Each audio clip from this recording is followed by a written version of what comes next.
રાજ્યના ડીજીપીના આદેશને પગલે અમદાવાદમાં ગુનેગારોની યાદી તૈયાર કરવામાં આવી છે। રાષ્ટ્રવિરોધી પ્રવૃત્તિમાં સંકળાયેલા ગુનેગારોની યાદી તૈયાર કરવામાં આવી।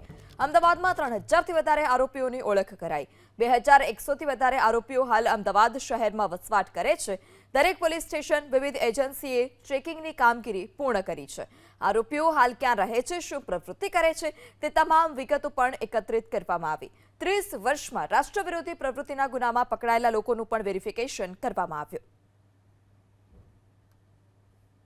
ડીજીપી શ્રી ગુજરાત રાજ્યની સૂચના મુજબ છેલ્લા 30 વર્ષમાં જે ગંભીર પ્રકારના ગુનાઓ આચરેલા જે આરોપીઓ છે એની યાદી બનાવી અને એને 100 કલાકની અંદર એની ચેકિંગ કરવા માટેની ઝુંબેશની સૂચના આપવામાં આવેલી હતી।